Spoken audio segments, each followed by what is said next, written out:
What would you think if I told you that the biggest war of modern history was fought not with weapons, but with economic systems? For more than 100 years, capitalism and socialism were not just theories. In fact, they were battle lines. We are talking about one of the longest lasting debates in modern history, not just an ordinary argument. We are talking about a fight that survived revolutions, destroyed empires, bankrupted superpowers, and split the world in half. For more than 100 years, capitalism and socialism were not just economic topics. They were almost like fronts that determined which side people would stand on. And behind every patriotic speech, every worker uprising, and every economic crisis, this debate was always there. But there is a side of this that most people don't know, a truth that is rarely talked about. Neither system ever worked the way it was written in the books, not in one place, not at any time. And whenever things started to get difficult, during war, famine, inflation, collapse, the truth showed itself brutally. Welcome to the hidden ledger. Here, money, power, and history mixed together, and nothing here is as simple as it looks. The real story actually begins long before the words capitalism or socialism even existed. For most of human history, what we call the economy was actually just survival. Kings claimed that God had chosen them. Landowners owned almost everything. Peasants worked and struggled just to avoid starving. Progress was almost standing still. In short, for thousands of years, life was a zero-sum game. If one person won, someone else had to lose. Wealth came from land, labor, and war. Productivity was barely moving. And the idea that ordinary people could get rich through trade or new ideas sounded very ridiculous back then. Then suddenly everything became completely different. We can say the Industrial Revolution literally shook the world. In the late 1700s, England was overflowing with coal, iron, money, and great ambition. Machines replaced muscle power, factories swallowed small workshops, and that's when a new power appeared: private capital. For the first time, even ordinary people could make big investments, take risks, and accumulate large amounts of wealth. Production exploded. Some people became rich while others became poorer. And inequality grew faster than anyone expected. Cities were filled with smoke. Children worked very long hours. Slums were full of disease. But despite all this darkness, one fact could not be denied. Capitalism brought more goods, more money, and more speed to the world than ever before. And this is exactly the point where socialism suddenly appeared.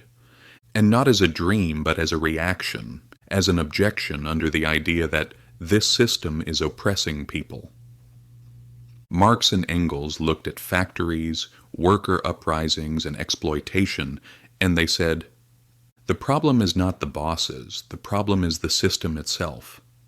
If workers owned things together, if profits were shared, if production was done for people instead of money, then society would become fair, they said. It sounded very right and logical, and for the workers of that time, these words really meant hope. But theory is one thing, real life is another.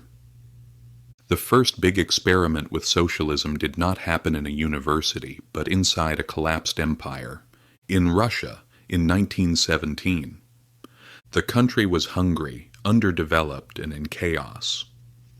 The old order had collapsed and millions of people were waiting for a new system, a new hope.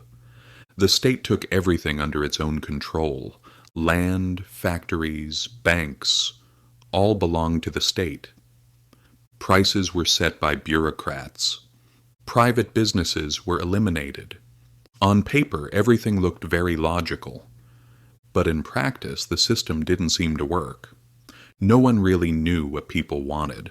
Or rather, without competition, no one tried to do better. People only did the minimum.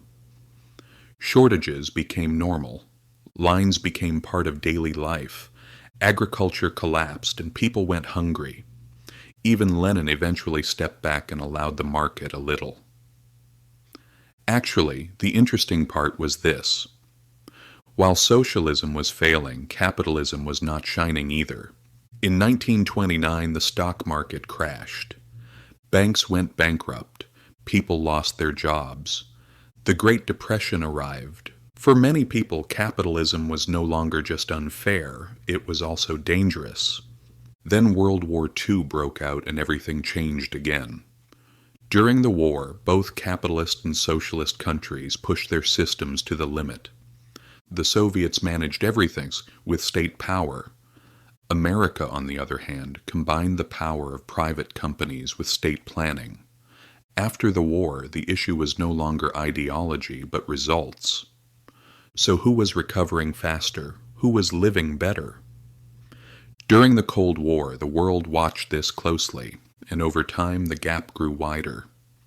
While Western countries became richer, the Soviet economy stayed in place. In the end, the system collapsed. Not because of bombs, but because of empty shelves.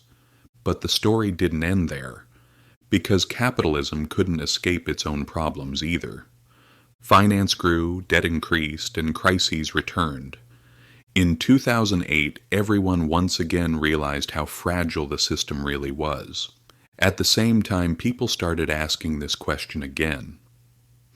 Who does this system really work for? When we look at today, we see this. No major economy is purely capitalist or purely socialist. They are all mixtures. There is market, there is state, there is freedom, there is control. Because real life does not adapt to ideology. Ideology is forced to adapt to real life. Human nature is the same everywhere. There is greed, there is creativity, there is fear, there is hope. Systems keep changing, but power still gathers somewhere. Sometimes in the hands of money, sometimes in the hands of politics. So the real question is not this. Is capitalism better, or is socialism better? The real question is this. Who controls power and how are mistakes corrected? History shows us this. Systems that can adapt survive, not pure market, not pure state. Countries that can keep the two in balance move forward. And maybe the most important lesson is this. No system is automatically fair. Justice always comes through constant struggle, balance, and control, because power never disappears. It only changes hands. If this perspective gave you something new, subscribe. History tells us much more than we think. We just need to look in the right place.